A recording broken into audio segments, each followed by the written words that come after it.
Hello everyone, how are you guys. I hope आप सभी अच्छे होंगे। Welcome back to our channel. और गाइस, आज मैं आप सभी के लिए लेकर आई हूँ एक बहुत ही इम्पॉर्टेंट अपडेट। जैसा कि आप सभी जानते होंगे कि उत्तर प्रदेश अधीनस्थ सेवा चयन आयोग लखनऊ की तरफ से लेखपाल परीक्षा के लिए विज्ञापन जारी किया गया है। तो इस वीडियो के अंतर्गत हम जानेंगे कुछ महत्वपूर्ण जानकारी, जैसे कि SSC अनिवार्य है, टेट परीक्षा से रिलेटेड क्या इसमें न्यूज़ है, ठीक है, क्या क्वालिफ़िकेशन रहेगी, कब से कब तक आवेदन कर सकते हैं, क्या एप्लीकेशन फ़ी रहेगा। तो ये सब कुछ महत्वपूर्ण रिक्वायरमेंट्स इसकी हम जानेंगे इस वीडियो के तहत। तो चलिए, वीडियो स्टार्ट करने से पहले अगर अभी तक आपने हमारे चैनल को सब्सक्राइब नहीं किया है तो प्लीज़ इसको सब्सक्राइब कर दें, साथ ही साथ बेल आइकन को भी प्रेस करें ताकि जब भी हम अपनी कोई न्यू वीडियो अपलोड करें तो उसका नोटिफिकेशन सबसे पहले आप तक पहुंच सके और आपसे कोई वीडियो मिस ना हो। So without wasting much more time, let's move towards our topic. Okay, so let's start with the video. तो देखिए, जैसे कि आप सभी स्क्रीन पर देख पा रहे होंगे, इस विज्ञापन के तहत आपके जो ऑनलाइन आवेदन और शुल्क जमा करना प्रारंभ होने की जो तिथि है वो है आपकी 7/1/2021। इसका मतलब आपका ऑनलाइन एप्लीकेशन की शुरुआत 7 जनवरी से प्रारंभ हो जाएगी, 2022 सॉरी, ठीक है। तो आप अपना ऑनलाइन फॉर्म फिल कर सकते हैं 7 जनवरी से। और अगर बात करें इसकी अंतिम तिथि की, लास्ट डेट क्या रहेगी, तो आप 28 जनवरी तक अपना फॉर्म फिल कर सकते हैं। तो सिंपल सी बात है, 7 to 28 यानी कि 7 जनवरी से 28 जनवरी तक आप अपना फॉर्म फिल कर सकते हैं।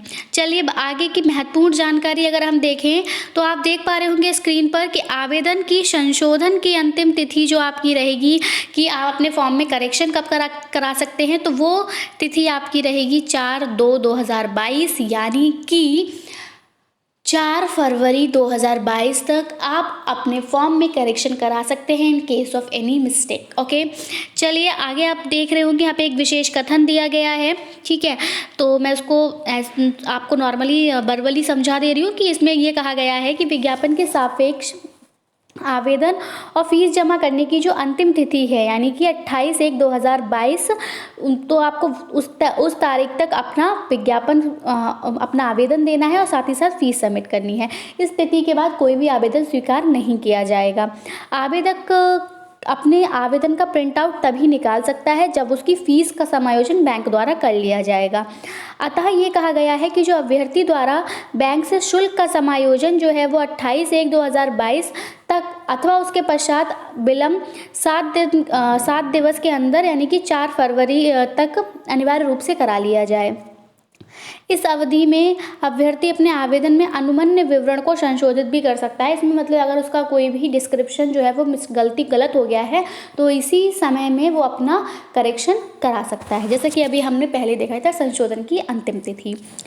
चलिए अब आगे जानते हैं इसमें कि जो उत्तर प्रदेश अधीनस्थ सेवा चयन आयोग है, इसने विज्ञापन संख्या 1 के परीक्षा 2022 के तहत राजस्व लेखपाल मुख्य परीक्षा के लिए विज्ञापन जारी किया है, ठीक है। यह आपका राजस्व परिषद के अंतर्गत आता है उत्तर प्रदेश में, ठीक है। अब यहाँ पर आपको बताया गया है कि जो राजस्व लेखपाल की मुख्य परीक्षा होगी तो उसमें अभ्यर्थियों की शॉर्ट लिस्टिंग, ठीक है, कौन कौन से अभ्यर्थी यहाँ पे लिए जाएंगे तो उनकी शॉर्ट लिस्टिंग पैट परीक्षा के आधार पर की जाएगी, ठीक है, के स्कोर के आधार पर की जाएगी, ठीक है। आपके पैट में जिस अकॉर्डिंग मार्क्स रहे थे उसके स्कोर के अकॉर्डिंग यहाँ पर आपकी शॉर्ट लिस्टिंग होगी, ये बताया गया है, ठीक है।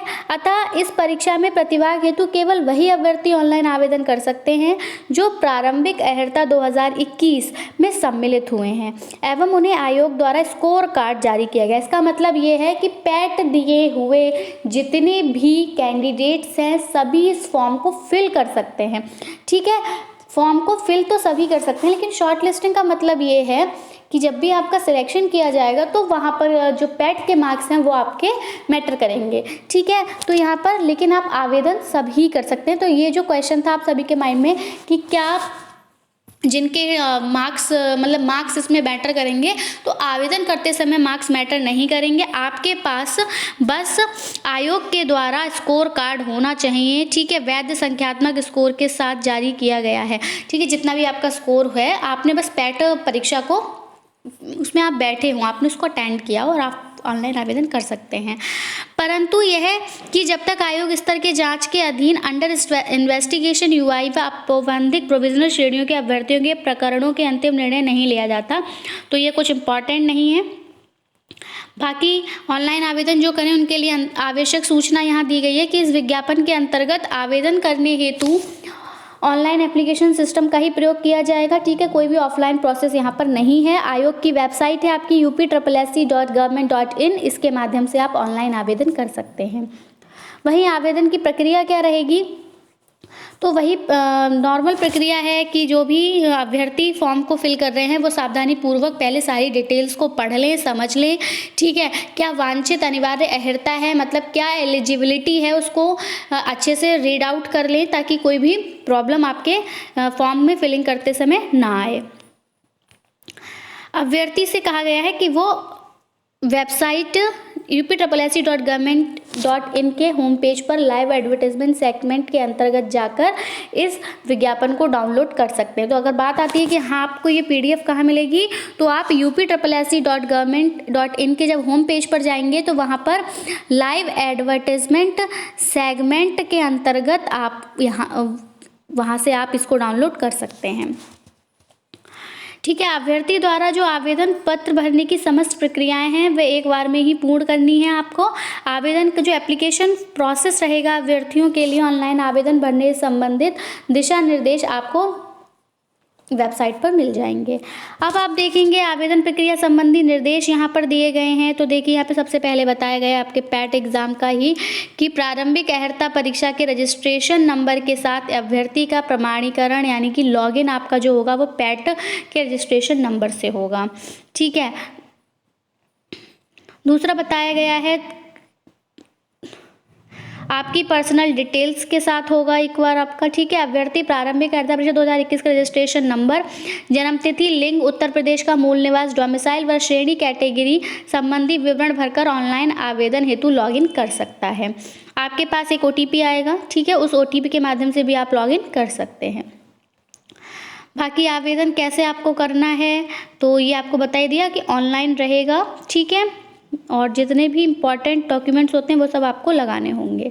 चलिए फ़ोटो व हस्ताक्षर के बारे में जान लेंगे कि जैसे वो कैसे अपलोड करना है। बाकी घोषणा दी गई है, ये भी कुछ इम्पॉर्टेंट नहीं है। अब देखेंगे मतलब भाई फाइनल सबमिशन फ़ी का बता दिया 28 जनवरी।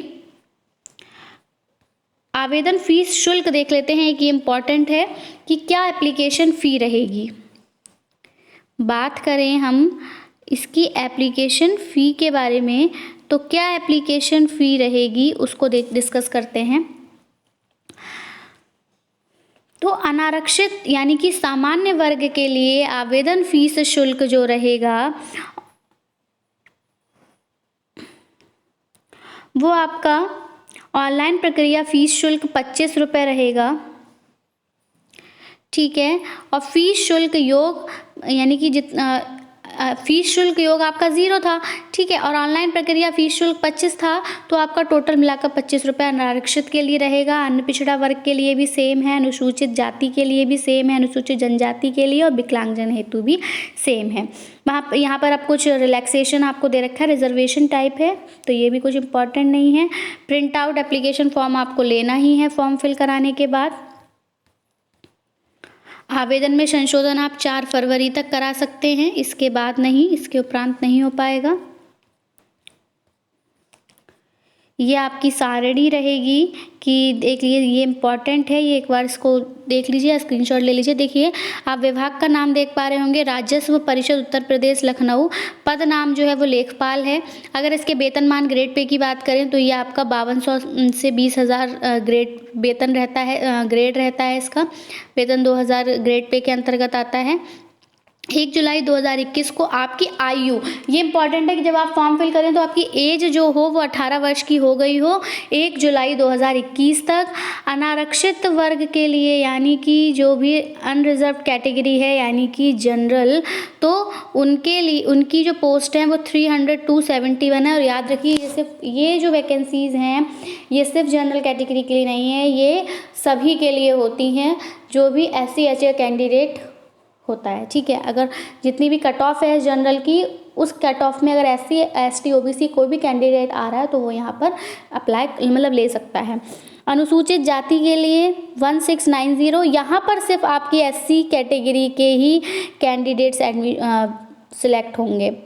अनुसूचित जनजाति यानी कि ST, तो यहाँ आपका रहेगा 152, और अन्य पिछड़ा वर्ग यानी कि OBC, तो यहाँ आपके रहेंगे 2174 वैकेंसी, ठीक है। आर्थिक रूप से कमजोर EWS के लिए 798 है, और कुल पद आपके 8085 जैसा कि आप सभी जानते हैं, और स्थायी आपकी स्थायी और अस्थायी अभियुक्ति होगी।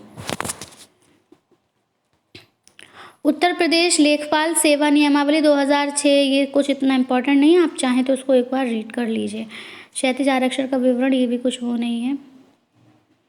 बाकी ये कुछ अन्य वो हैं कि इसमें जो आपके हैंडीकैप्ड हैं या फिर कोई फिजिकल डिसेबिलिटी है तो उनके लिए पदों की संख्या क्या रहेगी। तो अगर कोई स्वतंत्रता से संग्राम सेनानी के आश्रित हैं तो उनका पदों की संख्या 149 है। यहीं पर दृष्टिहीनता एवं कम दृष्टिहीनता वालों की कोई सीट ही नहीं है, कोई वैकेंसी नहीं है। यहाँ बधिर और श्रवण शक्ति में हास वालों को 102 मिलेंगी।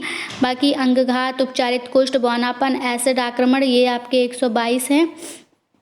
तो ये भी जितने भी विकलांग हैं यानी कि हैंडीकेप्ड हैं, फिजिकली डिसेबल हैं, महिलाओं के लिए 1604 रहेंगी, और सैन्य वियोजित भूतपूर्व सैनिक के लिए 387 रहेंगी। तो ये कुछ सीट्स हैं जो आपके स्पेशल कैटेगरीज के लिए रहेंगी।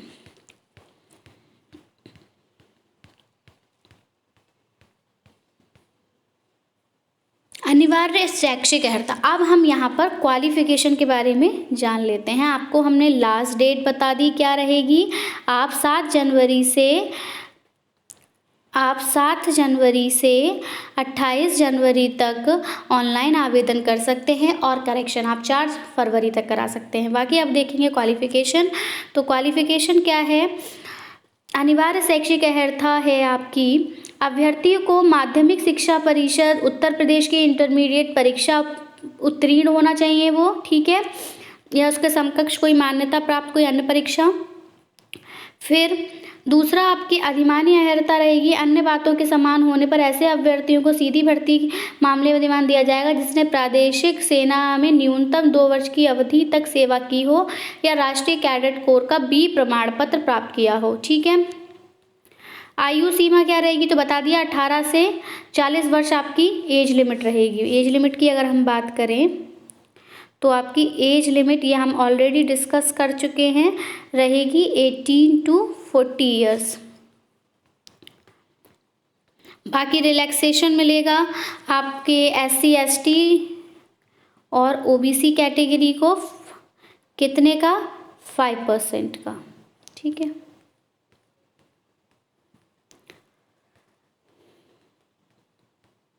चयन का आधार क्या रहेगा तो आपकी एक लिखित परीक्षा होगी, उसके बेसिस पे आपका सिलेक्शन किया जाएगा। परीक्षा योजना कैसी रहती है, ठीक है, ये भी एक बार देख लेते हैं। तो देखिए परीक्षा योजना में आपकी सामान्य हिंदी से प्रश्नों की संख्या 25 रहती है, 25 मार्क्स का होता है। गणित से आपके 25 प्रश्न पूछे जाते हैं 25 मार्क्स के। सामान्य ज्ञान से आपके 25 प्रश्न पूछे जाते हैं 25 नंबर के, और ग्राम्य समाज और विकास से आपके 25 प्रश्न पूछे जाएंगे 25 नंबर के। टोटल मार्क्स 100 रहते हैं, टोटल क्वेश्चन 100 रहते हैं, और आपका समयावधि यानी कि आपका टाइम ड्यूरेशन रहता है 2 घंटे यानी कि 120 मिनट। तो ये रही परीक्षा योजना। फिर अगर हम पाठ्यक्रम की बात करें तो इस पाठ्यक्रम को हम अपनी नेक्स्ट वीडियो में कवर करेंगे। So that's it from my side. I hope आपको वीडियो पसंद आया होगा। वीडियो पसंद आया तो इसको लाइक शेयर करना बिल्कुल ना भूलें। Thanks for watching. Thanks, have a nice day.